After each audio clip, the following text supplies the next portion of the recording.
that are going into that have been shown in magazine.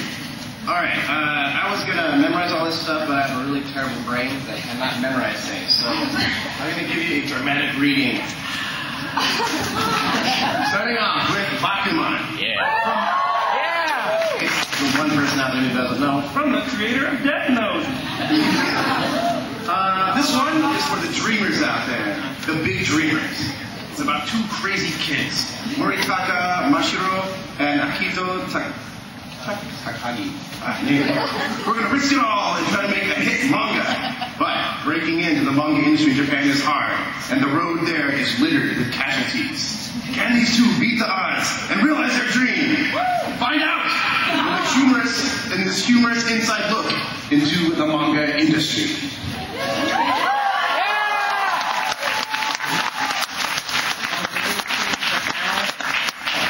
Can you change the panel? Oh, yes, sorry. There's some art, beautiful Death Note artist here, just doing it up like nobody can. I love this artist. He's very slick, very slick art.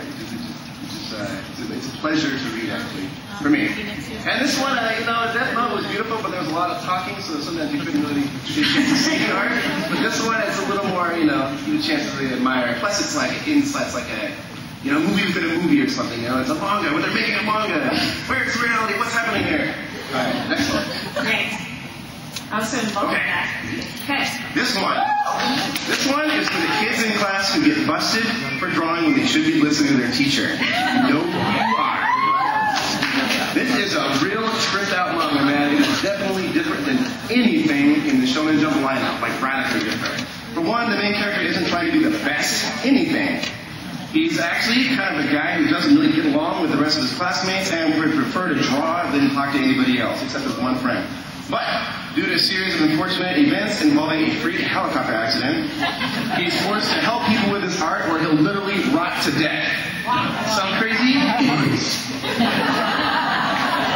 Let's see some pages. Yeah, really good art, stylish, really psychedelic, tripped out weird stuff, man. It'll blow your mind. That's cool. That's they don't see that kind of high concept stuff in Shonen Jump art, but we're taking it there. We're bringing it to you. That is really cool. What's happening? He's drawing him. The art's drawing him. What's going on here?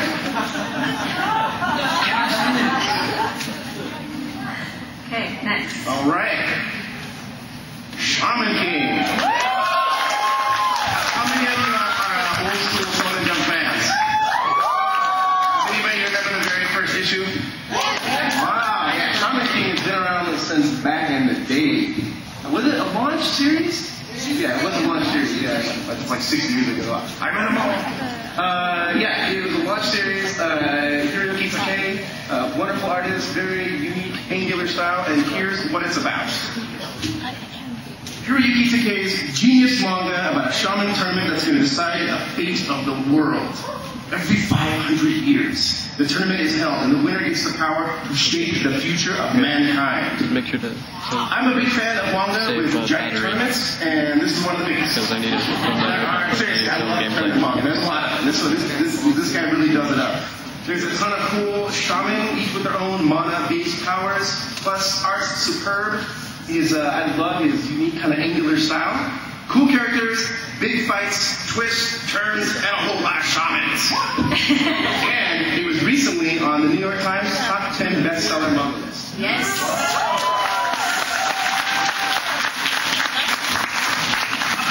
Fighting, power, shooting stuff.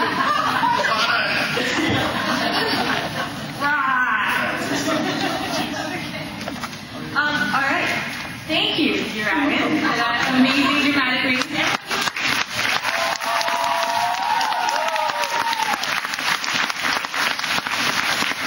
We're going to do a quick prize break. Okay, you guys ready? Awesome. I hope you guys vote clearly. Okay. All right, first of all, the prize is... The prize is... This is a shirt from Japan. It's for bleached. These are just for the guards for the different squads. We have a few of them to give away. That's right. So, okay. Fanime 235. Who are you? Ah, nice. Come on up.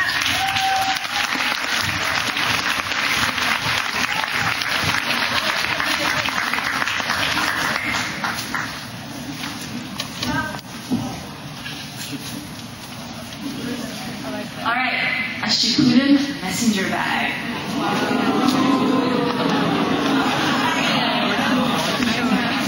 And the winner is, oh my, also the dog bear.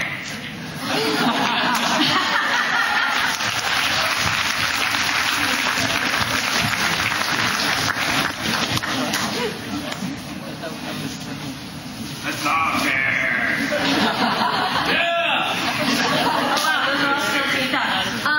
She's gonna do it for you, but it's a Shippuden wall scroll. Okay? Who's ready? You guys ready? Yeah! Okay, if I can't read your handwriting, I'm gonna have to pass, alright? So, this one is Aoi Joy 2010. Come on down.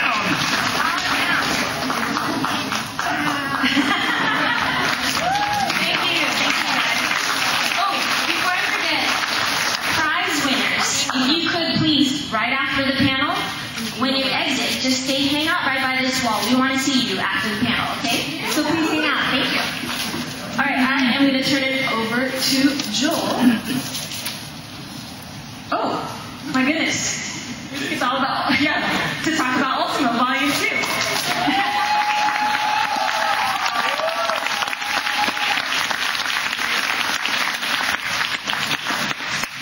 Alright, so Volume 2, concept by Stan Lee, story and art by Hiroyuki Take, who is also the creator of Shaman King. Give it up, give it up.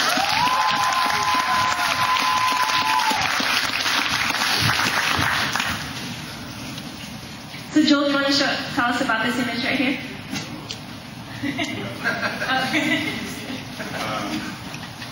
Yeah, so actually this is the title page. First off, I have to say this is awesome to see people dressed as Ultimo in the audience. It's actually the first time this happened, so incredible. And this is the title page from the new chapter that's running in Shonen Jump right now. So as Candace said, Volume 2 just came out. We've got it in the booth here right now at the show. Volume 3, which I'm sure if you guys have been reading, is the end of the first story arc, is actually coming out in December. Also, color pages, pretty amazing book. And basically, in the magazine itself, we're going to be doing all kinds of coverage of both Shaman King and Ultimo, because it's kind of awesome right now that we've got 2 different series coming out at the same time by the same creator, which doesn't always happen either.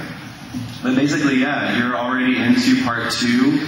And I'm not going to give away any spoilers, but there's some really cool stuff coming, and someone is dressed as in the audience right now has been gone for a while, but I will say that they are coming back. Alright, so moving on.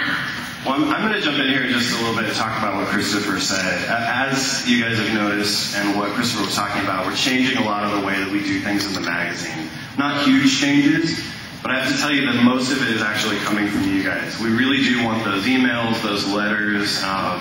Phone calls are probably a little crazy and tricky and nobody's going to answer, but that communication is so important. Partly, the manga is incredible, the anime is incredible, if someone else is making that. But I think you guys can actually feel like honorary editors of the magazine in a sense, because we're only making that magazine for you. The manga that's in there that you're reading, the coverage that we do, contests, the prizes we give away, that all comes from feedback from you guys.